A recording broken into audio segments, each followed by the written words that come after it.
Welcome to my channel AgriVision with Dr. Dhiren. আজি আমি এটা বৰ ইম্পৰ্টেন্ট বিষয়ৰ ওপৰত আলোচনা কৰিম। সেইটো হৈছে লাইফ প্ৰসেস। এই জীৱন প্ৰক্ৰিয়া সম্পৰ্কে আমি সকলোৱে জানিব লাগে। তথাপিও এইটো আমি লৈছো ক্লাস 10 ৰ দশম শ্ৰেণীৰ চেপ্টাৰ জীৱন প্ৰক্ৰিয়া যেটো আছে। এইটো আমাৰ দশম শ্ৰেণীৰ যেটো ক্লাস 10 ৰ ল'ৰা ছোৱালী সকল আছে, ভাইটি ভন্টি সকল আছে। এইবাৰ পৰীক্ষাৰ কাৰণে খুবেই দৰকাৰী কথা ইয়াত আলোচনা কৰিম। তোমালোকে এই চেপ্টাৰটো ভালকৈ চালে অহা পৰীক্ষাত এই চেপ্টাৰৰ পৰা অহা প্ৰশ্নসমূহ নিশ্চয়কৈ খুব সুন্দৰকৈ উত্তৰ দিব পাৰিবা। আহাচোন আমি এই চেপ্টাৰটোৰ বিষয়ে জানো। এই চেপ্টাৰটো এয়া আমাৰ চেপ্টাৰ নাম্বাৰ 6 লাইফ প্ৰসেসেস, অসমীয়াত হ'ল জীৱন প্ৰক্ৰিয়া। এই গোটেই চেপ্টাৰটো আমি দুটা ভাগত আলোচনা কৰিম, পাৰ্ট 1 এণ্ড পাৰ্ট 2। আজি আমি প্ৰথমতে পাৰ্ট 1 টো চাই লওঁ আহাচোন। What is life process? এইটো হ'ল ইয়াৰ চেপ্টাৰ সামাৰি হ'ল আমাৰ ইয়াত থাকিব লাইফ প্ৰসেসেস, তাৰ ভিতৰত থাকিব নিউট্ৰিশন, ৰেস্পিৰেশন, ট্ৰান্সপোৰ্ট এণ্ড এক্সক্ৰিশন। এই গোটেই কথাখিনি সামৰি আমি এই বিষয়খিনি আলোচনা কৰিম। তোমালোকে মন দি চাবা হওক। এতিয়া জীৱন প্ৰক্ৰিয়া এইটো আমি অসমীয়া আৰু ইংৰাজী দুটা ভাৰ্চনতেই বনাইছো, যেহেতু আমাৰ কিছুমান তোমালোকে ইংলিছ মিডিয়ামৰ আছে, CBSE বা SEBA হওক ইংলিছ মিডিয়ামৰ, আৰু কিছুমানে অসমীয়া মিডিয়ামৰ। গতিকে অসমীয়া আৰু ইংলিছ মিডিয়ামৰ সকলোৰে সুবিধা হোৱাকে এই বস্তুখিনি মই তোমালোকৰ কাৰণে বনাইছো। এইখিনি তোমালোকৰ নিশ্চয়কৈ কামত আহিব বুলি আশা কৰিছো। এতিয়া জীৱন প্ৰক্ৰিয়া এইটো হ'ল আহাৰ গ্ৰহণ, শ্বাস প্ৰশ্বাস, পৰিবহন আৰু নিষ্কাশন। এতিয়া হোৱাট ইজ লাইফ প্ৰসেস? জীৱন প্ৰক্ৰিয়া বুলি ক'লে আমি কি বুজিব? এতিয়া life process R the basic function needed to maintain A life. Life এটা মেইনটেইন কৰিবলৈ the process needed to maintain our day-to-day life is the life process. There are various processes which are required to maintain a living system. For example, nutrition. We need nutrition, we need respiration, we need transportation to move from one place to another place. Transportation may be physical or cellular transportation. And excretion, we need to excrete the waste materials from our body. So আমি যদি অসমীয়াত কওঁ, জীৱন প্ৰক্ৰিয়া হৈছে জীৱন ধাৰণৰ বাবে প্ৰয়োজনীয় মৌলিক কাৰ্যসমূহ।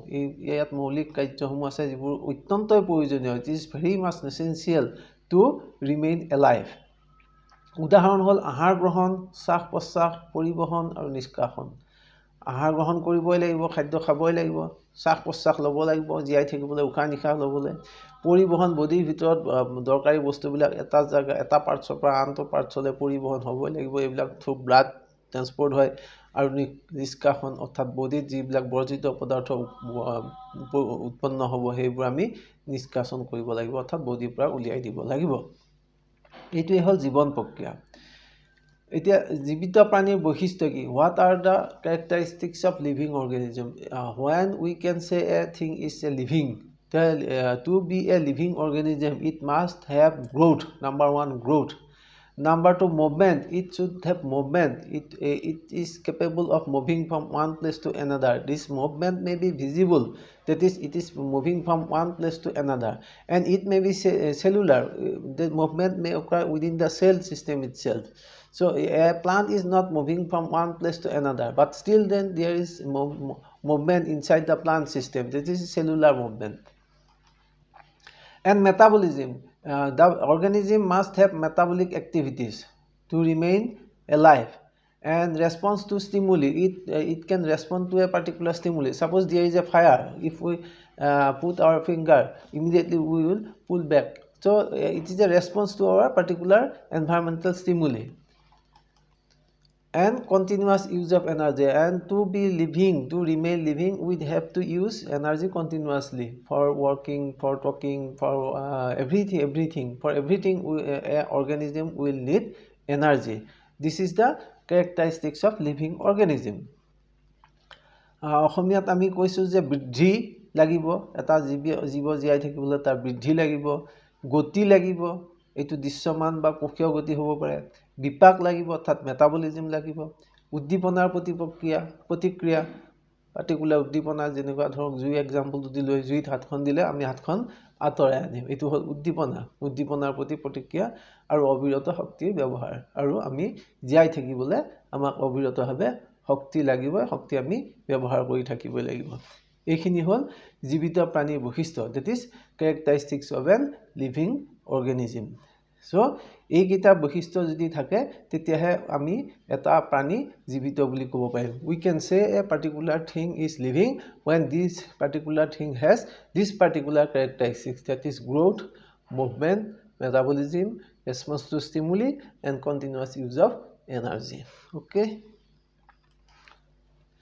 so আমি এতিয়া আহা nutrition what is nutrition nutrition বুলি ক'লে কি বুলি কওঁ আমি অসমীয়াত পৰিপুষ্টি বুলি কৈছো what is পৰিপুষ্টি nutrition provides energy and raw material for growth and repair always a nutrition provides energy nutrition will give us energy and the raw materials for our growth and body repairing processes so nutrition will give energy and material There are two types of nutrition. There are types of nutrition. Two types of nutrition. One is autotrophic nutrition and another is heterotrophic nutrition. So, আমি পৰিপুষ্টিয়ে আহাৰ বৃদ্ধি আৰু শৰীৰ মেৰামতিৰ বাবে শক্তি আৰু উপাদান দিয়ে এই পুষ্টি দুই ধৰণৰ এটা হল স্বপোষীয় পৰিপুষ্টি আনটো হল পৰপোষিত পুষ্টি এই দুই ধৰণৰ পৰিপুষ্টি আমি যিবিলাক জীৱিত প্ৰাণী এই জীৱিত প্ৰাণীবিলাকৰ দেখা পাওঁ এতিয়া come to the point of autotrophic nutrition what is autotrophic nutrition auto means same trophic means produce this is the processes where the living organism produces their own food from the environment A living organism, when it is capable of producing its own food, it can produce its food without depending on any other from the environmental produces from the environment and their great own nutrition are called autotrophic. They can produce their own nutrition. These are called autotrophic. Auto means self. So they can produce their own nutrition. Example plant prepare food using the sunlight. Sunlight is from environment, carbon dioxide is from environment, water and chlorophyll of its leaf. So plant is an example of autotrophic nutrition. This process is called photosynthesis, the process by which plant produces its food, that is get its nutrition. This is called photosynthesis. This autotrophic nutrition. An example of autotrophs, as we have already discussed, this is plants and some bacteria. Cyanobacteria, blue green bacteria, autotrophic nutrition. This is the photographic representation of photosynthesis.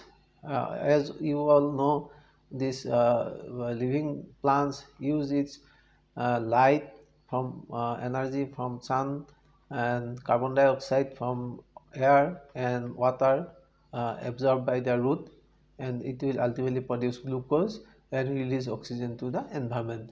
This is glucose is used by this plant for its nutrition. That is its nutrition for its nutrition it has itself produce their food, that is glucose. This is autotrophic nutrition. So in the class or exam you may draw either of this photograph and this photograph will be more easy. So that's why I have given two photographs. You can symbolically show that carbon dioxide is absorbed by the leaf, sunlight is used and food is produced and oxygen is released to the environment. So আমি কওঁ স্বপোষীয় পৰিপুষ্টি autotrophic nutrition. Autotrophic nutrition হল স্বপৰিপোষীয় পুষ্টি এনে এটা প্ৰক্ৰিয়া যাৰ দ্বাৰা জীৱই নিজৰ প্ৰয়োজনীয় খাদ্য নিজে প্ৰস্তুত কৰি ল'ব পাৰে The organism itself produce its own food. এইটোৱে হল স্বপোষীয় পৰিপুষ্টি নিজৰ খাদ্য নিজে প্ৰস্তুত কৰাটোকে স্বপোষীয় পৰিপুষ্টি বুলি কোৱা হয় উদাহৰণস্বৰূপে উদ্ভিদে সূৰ্যৰ পোহৰ কাৰ্বন ডাই অক্সাইড আৰু পানীৰ পৰা পাতত থকা পত্ৰহৰিতৰ সহায়ত নিজৰ খাদ্যটো কি হল কাৰ্বহাইড্ৰেট নিজৰ খাদ্য কাৰ্বহাইড্ৰেট তৈয়াৰ কৰি লয় ইয়াকে সালোক সংশ্লেষণ বুলি কোৱা হয় এইখিনি কথা আমি জানোৱে গতিকে নিজৰ খাদ্য কাৰ্বহাইড্ৰেট নিজে প্ৰস্তুত কৰি লয় এইকাৰণে স্বপোষীয় পৰিপুষ্টি স্বপোষীয় জীৱৰ উদাহৰণ হল সেউজীয়া উদ্ভিদ কিছুমান ব্যাকটেৰিয়া কিছুমান ব্লু গ্ৰীণ এলগিও আছে Now What are the steps of photosynthesis? এতিয়া photosynthesisৰ step কি আছে? কেইটা stepত হয় আমি চাওঁ আহাচোন কাম। First step is absorption of light. Light from the sun. Sunlight is absorbed by the leaves, pigments of leaves, and then conversion of light into chemical energy. This absorbed light is converted into chemical energy by splitting water. Water is H2O. H2O is split into hydrogen and oxygen molecule. Then reduction of carbon dioxide to carbohydrate. Then carbon dioxide is reduced to carbohydrate. With this carbon dioxide, hydrogen is added, becoming C6H12O6, that is carbohydrate. That means this carbon dioxide is reduced. Addition of hydrogen, it is reduced to carbohydrates. So this is the particular equation. 6 carbon dioxide, 12 H2O. In presence of chlorophyll, sunlight is used and it will produce glucose. 6H12O6, then 6 oxygen, 6 water. Here it is a balanced equation. You see carbon is here 6 molecule, here also 6 molecule carbon. Oxygen is 6 into 2, 12 oxygen, and another 12 into 1, 24, total 24 numbers of oxygen. You will see here 6 oxygen molecule, 6 into 12, 2, 12, and another 6, total 24 oxygen molecule. Similarly, hydrogen, here 12 into 2, 24, here 12 hydrogen, and here again 6 into 12, 12, 12, 12, 24 number of hydrogen. This is balancing. So this balancing, I think you know, you are clear very much. So this carbon dioxide and water, it will be converted into carbohydrate, glucose, and ultimately it will release oxygen and water. So this is the particular leaf structure. Leaf structure, you know, you should practice this diagram also. In the coming exam, it may be given to draw this leaf structure. So this is laminar, leaflet, vein, midrib, and xylem. There is xylem vessel and phloem vessel, and then vascular bundle. So this is the cross section of leaf. এতিয়া আমি সালোক সংশ্লেষণৰ স্তৰ বা দশাসমূহ কি কি? সালোক সংশ্লেষণ সূৰ্যৰ 1 নম্বৰতে সূৰ্যৰ পোহৰ শোষণ কৰিব, 2 নম্বৰতে সৌৰ শক্তিক ৰাসায়নিক শক্তিলৈ পৰিৱৰ্তন কৰিব, পানীৰ অণুক হাইড্ৰোজেন আৰু অক্সিজেনৰ অণুলৈ পৃথক কৰিব। নেক্সট হ'ব কাৰ্বন ডাই অক্সাইডক বিজাৰণৰ দ্বাৰা কাৰ্বহাইড্ৰেটলৈ পৰিৱৰ্তন কৰিব। অৰ্থাৎ কাৰ্বন ডাই অক্সাইড ৰিডিউস হ'ব, হাইড্ৰোজেন যোগ হ'ব, কাৰ্বহাইড্ৰেটলৈ পৰিৱৰ্তন হ'ব।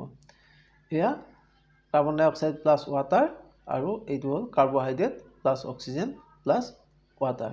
ইতিমধ্যে মই কৈছোঁৱে ইয়াত যিটো অণুবিলাক বেলেঞ্চ হৈ থাকিব, কাৰ্বনৰ অণু চেইন থাকিব নাম্বাৰ, হাইড্ৰোজেনৰ অণু নাম্বাৰ চেইন থাকিব, অক্সিজেনৰ অণু নাম্বাৰ চেইন থাকিব। নাও এই গোটেই প্ৰচেছটোত stomatal opening and closing a very important role play কৰে। Now we will know how opening and closing of stomata is done in the plant system. Number 1, the stomata are tiny pores present mainly on the lower surface of leaves. So what is stomata? Stomata are tiny pores, very tiny pores present in the lower surface of the leaves. This is called stomata. They help in gas exchange, gaseous exchange. They will help in what type of exchange? Carbon dioxide in, that means carbon dioxide into the plant system from the environment through this stomata, and oxygen is out. When there is photosynthesis, this oxygen will be produced, as we have already seen in the equation. Oxygen will be produced. That produced oxygen will be released to the environment through this stomata, and transpiration. Transpiration is the removal of excess water. Why excess water is necessary? Why plant used to absorb excess water? Because with this water, plant is used to absorb the nutrients from the soil.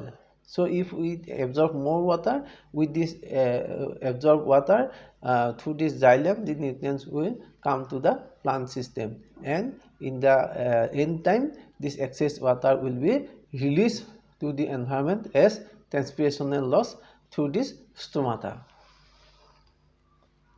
That's why transpiration is necessary. Otherwise, if nutrients is not to be absorbed along with the water, then plant would have absorbed the exact amount of water which is necessary for its living. So plant always absorb more water so that it can absorb other nutrients along with the water through the process of transpirational pull. Each stomata is surrounded by two guard cells. Each stomata have two guard cells. We will see the picture, and which control the opening and closing of the stomata. These two guard cells, these are strong guard cells are there. They will control the opening and closing of the stomata. This will like this. This will be opening and this will be closing. How it is controlled, we will see. How stomata is open?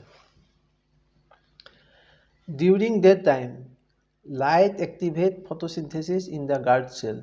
In the guard cell, there are chloroplasts, and there will be some photosynthesis in the guard cell during the daytime when there is light, sufficient light. Guard cell produce glucose, and it will absorb ions like potassium.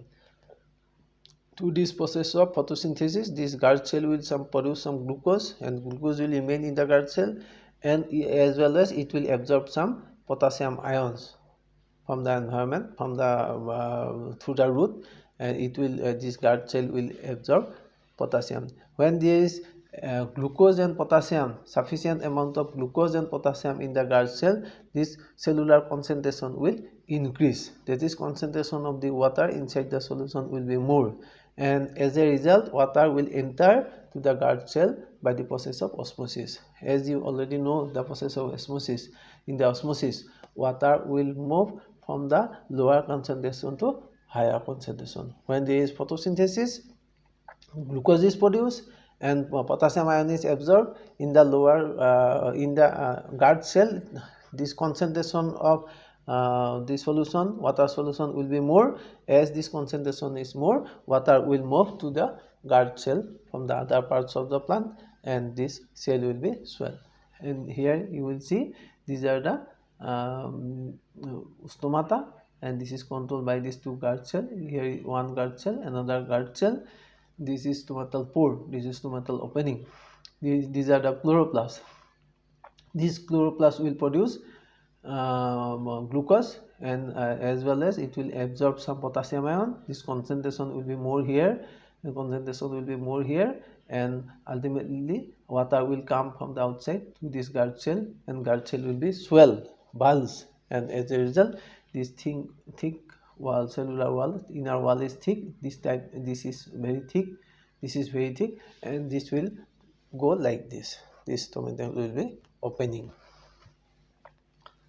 Water enters to the guard cell by the process of osmosis, and guard cell become turgid, that is swollen. This is turgid, swollen. And the inner wall thick.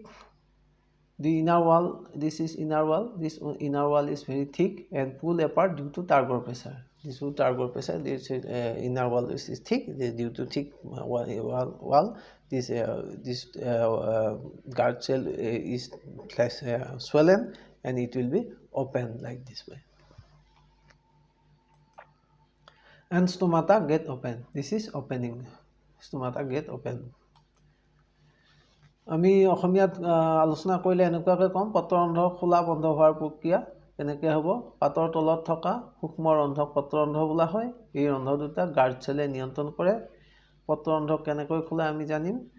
পাতত সূৰ্যৰ পোহৰ পৰিলে guard চেলত সালোক সংশ্লেষণ আৰম্ভ হয়।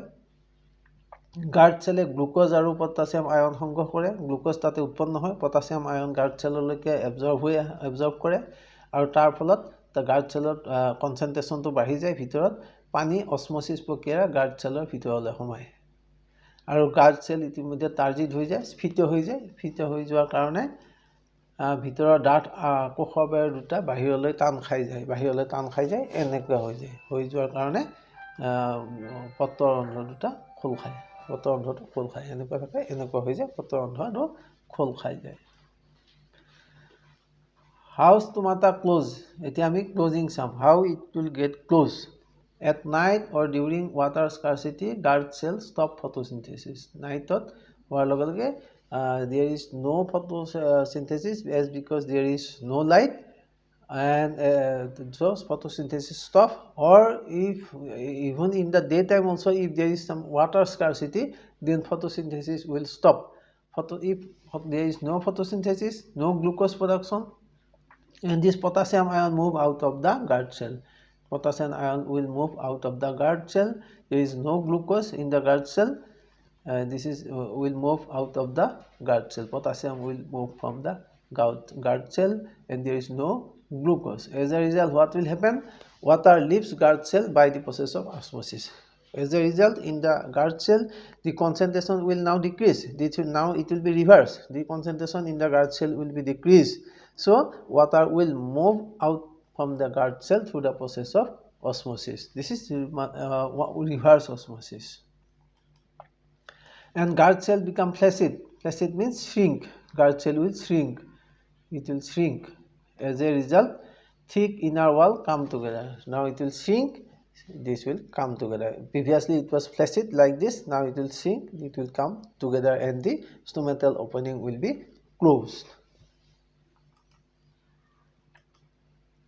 so in the exam if it is given to draw a stomatal structure you will draw like this is guard cell this is stomatal opening this is chloroplast this is opening stage open stomata this is closed stomata you will draw both this okay so ami stomata কেনেকৈ বন্ধ হয় চাও আহাচোন ৰাতি বা পানীৰ অভাৱত হালক সংশ্লেষণ বন্ধ হয় stomatat যে chloroplast আছে তাত হালক সংশ্লেষণ নহব guard cellৰ পৰা potassium ion বাহিৰলৈ ওলাই যাব কাৰ্বোহাইড্ৰেট গ্লুকোজ প্ৰডাকচন নহব আৰু তাত আয়ন বিলাক বাহিৰলৈ ওলাই যোৱাৰ লগে লগে ভিতৰৰ কনসেন্ট্ৰেচন অৰ্থাৎ গাঢ়তাটো ভিতৰৰ পানীৰ গাঢ়তাটো কমি যাব গাৰ্ড সেলৰ ভিতৰৰ পানীৰ গাঢ়তাটো কমিব তাৰ কাৰণে ফলত পানী বাহিৰলৈ ওলাই যাব এন্টি অসমোসিস হ'ব ৰিভাৰ্স অসমোসিস হৈ পানী বিলাক বাহিৰলৈ ওলাই যাব পানী বিলাক বাহিৰলৈ ওলাই যোৱাৰ লগে লগে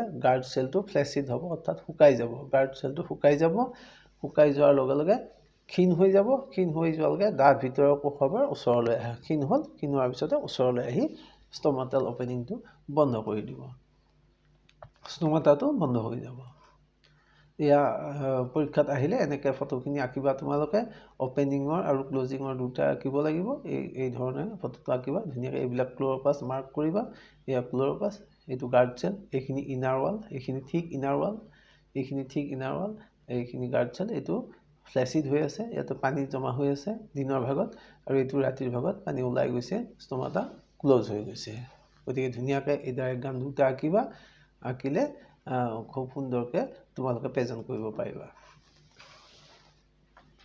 now it nutrition come to the nutrition this first all autotrophic nutrition second nutrition is heterotrophic nutrition now come to the heterotrophic nutrition this is the type of nutrition where the organism cannot produce their own food but they depend directly or indirectly on the autotrophs the heterotrophs cannot produce their own food they directly or indirectly depend on the autotrophs for their food hetero means not auto same animals and fungi cannot make their own food so those animals and fungi cannot make their own food they obtain food by digesting complex organic substances animal also we cannot produce our own food similarly fungi also cannot their own food fungi used to digest the cellulose of the dead materials and then through the enzyme then they utilize the digested products we also cannot produce our food we used to depend on plants and animals for our food So this is heterotrophic nutrition. For example, amoeba. Amoeba used to take food from the environment through the process of phagocytosis, and paramecium, they also cannot produce their own food, and the higher animals like us. অসমীয়াত পৰ প্ৰকৃত পুষ্টি, এই প্ৰকাৰৰ পুষ্টিত জীৱই নিজৰ খাদ্য নিজে উৎপাদন কৰিব নোৱাৰে, কিন্তু সিহঁতে প্ৰত্যক্ষ বা পৰোক্ষভাৱে স্বপোষকৰ ওপৰত নিৰ্ভৰ কৰে। আমি এক্সাম্পল ক'লোৱে যে প্ৰত্যক্ষ বা পৰোক্ষভাৱে আমি উদ্ভিদৰ ওপৰত, পানীৰ ওপৰত নিৰ্ভৰ কৰোঁ, আমি নিজৰ খাদ্য নিজে প্ৰস্তুত কৰি ল'ব নোৱাৰোঁ। এয়া হ'ল পৰপ্ৰকৃত পুষ্টি। ইয়াৰ উদাহৰণ হ'ল জন্তুৱে নিজৰ আহাৰ বনাব নোৱাৰে, সিহঁতে জটিল জৈৱ পদাৰ্থ গ্ৰহণ কৰে, যেনে এমিবা, পেৰামিচিয়াম আৰু উন্নত যিবিলাক জীৱ, যেনেকৈ আমি মানুহ, গৰু, ছাগলী, এইবিলাক উন্নত জীৱবিলাকক নিজৰ খাদ্য নিজে প্ৰস্তুত কৰিব নোৱাৰোঁ। আমি এইটোৰ কাৰণে অটোট্ৰপৰ ওপৰত ডাইৰেক্টলি বা ইনডাইৰেক্টলি ডিপেণ্ড কৰিব লাগিব। ডাইৰেক্টলি হ'ল যেনেকৈ আমি প্লাণ্টৰ পৰা, অটোট্ৰপে প্লাণ্টৰ খাদ্য বনাই আমি প্লাণ্টৰ পৰা ফল মূল খাওঁ, সেইটো ডাইৰেক্ট। আৰু ইনডাইৰেক্ট হ'ল যেনেকৈ আমি এনিমেলৰ পৰা মাছ, মাংস এইবিলাক খাওঁ, এইবিলাকো হেটাৰট্ৰপটোকে আকৌ আমি আৰু ইউজ কৰোঁ। গতিকে তেনেকৈ আমি ডাইৰেক্টলি বা ইনডাইৰেক্টলি অটোট্ৰপৰ ওপৰতে ডিপেণ্ড কৰোঁ।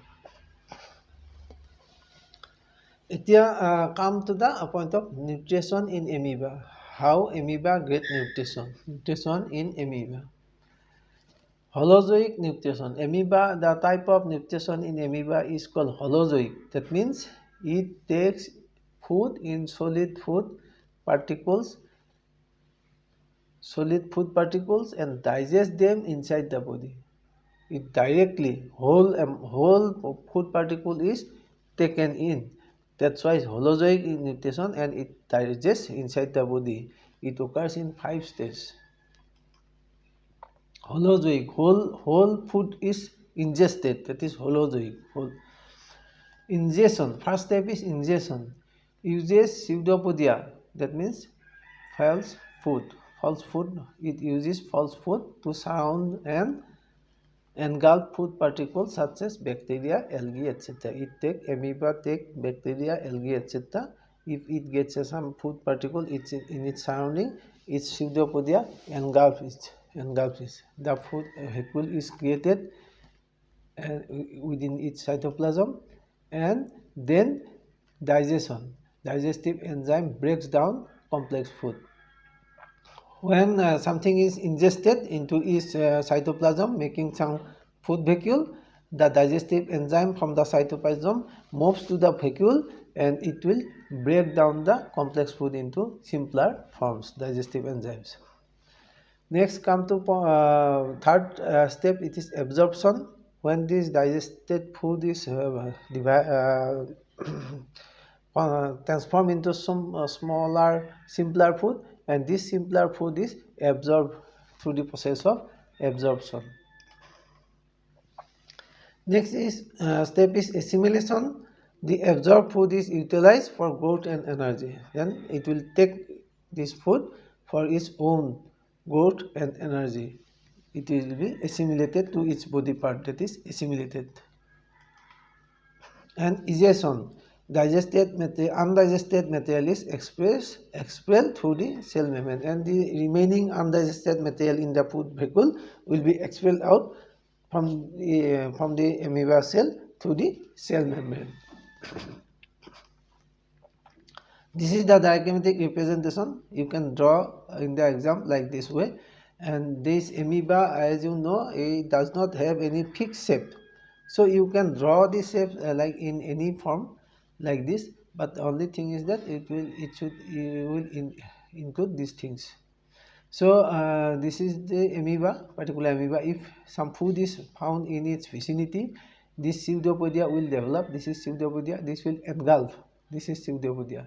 This will come and this will engulf, and this is a food. It will come like the pseudopodia, and ultimately it will engulf within its cell. So it will engulf, and this is food vacuole is produced inside this body system. And this this digestive enzyme from this cytoplasm here will move to this food vehicle, and they will digest the engulfed food here. This is digestion. And after digestion, this digested simpler forms will be absorbed by this amoeba body. This food is absorbed from this vacuole. Then from this vacuole, assimilation will take place. This digested and absorbed food will be assimilated to its body, and after assimilation, the whatever food will remain in the food vacuole, the undigested food vacuole that will remain, it will be expelled from this body through this cell membrane. This is ingestion. So the step is number 1, ingestion, taking, digestion, then absorption, then assimilation, then ingestion out from the body. So amoebar pusti বুলি ক'লে আমি কি বুজো? amoebar pusti কেনেকৈ হয় চাওঁ. amoebar pustiটো হলোজয়িক nutrition বুলি কোৱা হয়. খাদ্যদ্ৰব্য গুটে গুটে দেহৰ ভিতৰলৈ নি ই হজম কৰে. ই 5টা ধাপত সম্পন্ন হয়. নাম্বাৰ 1, 1 নম্বৰত হ'ল ইনজেকশ্যন অৰ্থাৎ খাদ্য গ্ৰহণ. চিউডোপডিয়া আমি মিছা ঠেং বুলি কৈছোঁ. চিউডোপডিয়া মিছা ঠেং মেলি খাদ্যক আৱৰি লয়, এনেকৈ আৱৰি লয়. পিছত এটা ফুড ভেকুল গঠিত হয়. আমি দেখুৱালোঁ এটা ফুড ভেকুল গঠিত হ'ব. ফুড ভেকুলৰ মাজত খাদ্যটো গ্ৰহণ কৰা খাদ্যটো থাকিব. তাৰপিছত ডাইজেশ্যন হ'ব, হজম হ'ব. এনজাইম আহি ফুড ভেকুলত প্ৰৱেশ কৰে আৰু এনজাইমে জটিল খাদ্য সহজ দ্ৰৱণীয় কৰি ভাঙি দিয়ে. 3 নম্বৰত আছে এবজৰ্পশ্যন বা শোষণ. হজম হোৱা খাদ্য শোষিত হ'ব. আৰু 4 নম্বৰত এছিমিলেশ্যন অৰ্থাৎ শোষিত খাদ্য শক্তি আৰু বৃদ্ধিৰ বাবে ব্যৱহাৰ হ'ব. আৰু 5 নম্বৰত হ'ব ইজেশ্যন বা বৰ্জন. হজম নোহোৱা খাদ্য, বৰ্জিত খাদ্য কোষৰ আৱৰণৰ মাজেৰে দেহৰ বাহিৰলৈ উলিয়াই দিয়া হয়. So এটো হল amoebar digestion system, amoebar food গ্ৰহণ system, nutrition. So আমি human digestive system লৈ আহো. Come to the point of human digestive system. So parts of digestive system in human being. Number 1, mouth, esophagus, stomach, small intestine, large intestine, rectum and anus. And digestive, there are various digestive juices in the digestive system. Number 1 is saliva in the mouth itself from the salivary gland. Next is gastric juice. Next is bile juice.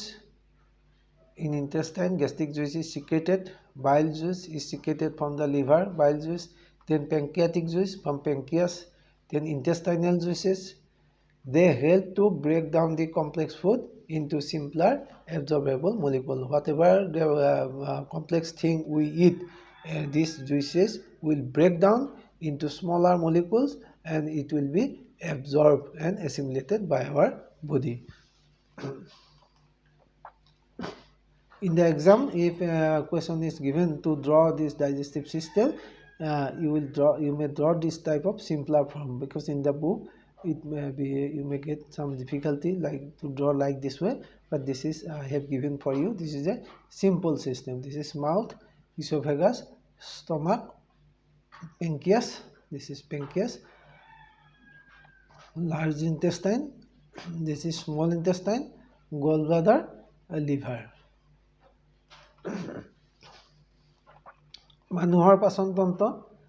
মানুহৰ পাচনতন্ত্ৰ বুলিলে পাচননলীৰ অংশসমূহ কি কি আছে? মুখ, ডিঙি, পেট, সৰু অন্ত্ৰ, ডাঙৰ অন্ত্ৰ, মলাশয়, ক্ষুদ্ৰান্ত, বৃহদান্ত বুলি কৈছোঁ আমি. ক্ষুদ্ৰান্ত, সৰু অন্ত্ৰ, ডাঙৰ অন্ত্ৰ অৰ্থাৎ বৃহদান্ত, মলাশয়, মলাদ্বাৰ. বিভিন্ন পাচক ৰস যেনে লালতি, গেষ্ট্ৰিক ৰস, পিত্ত, পেংক্ৰিয়াটিক ৰস বা অগ্ন্যাশয়ৰ ৰস, অন্তৰৰস জটিল খাদ্য সহজ অনুলৈ পৰিৱৰ্তন কৰে. এই ৰসবিলাকে জটিল খাদ্যক সহজ অনুলৈ পৰিৱৰ্তন কৰে. আৰু ৰেস্পিৰেশ্যন. Next come to the point of respiration. শ্বাস-প্ৰশ্বাস. Respiration is the process of releasing energy from the food. What is respiration?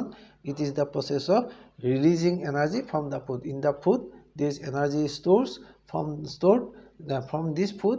We have to release the energy for our necessary activities. So there are two types of respiration. One is aerobic respiration. As you know, aerobic use of air uses oxygen, produces more energy. Aerobic. And anaerobic respiration is without oxygen. There is no use of oxygen and produces alcohol or lactic acid. In the end time, it will produce alcohol, lactic acid and energy in the anaerobic.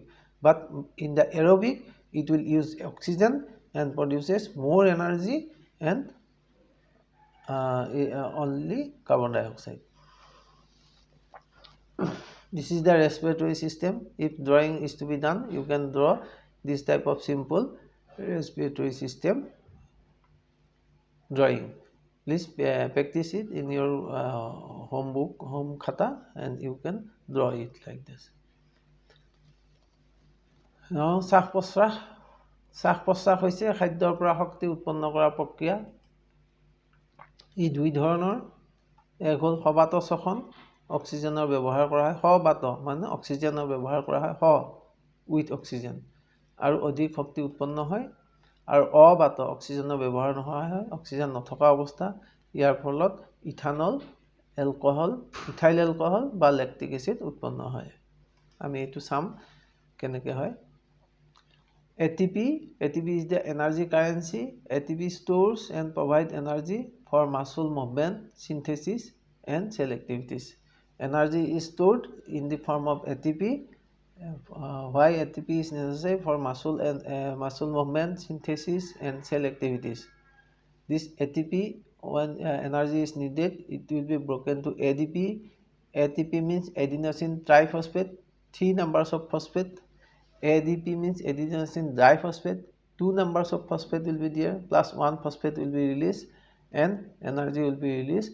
About 30.5 kilojoule per mole energy will be released through this process. Now, this is the process of breakdown of glucose by various pathway. Glucose is a 6 carbon molecule in the cytoplasm. It will occur in the cytoplasm. It may be converted to pyruvate, 3 carbon molecule plus energy. Then this pyruvate may be taking 3 paths depending on the presence or absence of oxygen. In absence of oxygen in the yeast, it will be converted to ethanol. This is 2 carbon molecule plus carbon dioxide plus energy. This is happens in the yeast. They will produce ethanol, carbon dioxide and energy, 2 carbon molecule. Then lack of oxygen in our muscle cell. In our muscle cell also this type of respiration occur when we walk for a long distance, do for hard work. The muscle need more energy than this in the muscle itself. This respiration occurs and it will convert into lactic acid plus energy. It will give 3 carbon molecule lactic acid energy.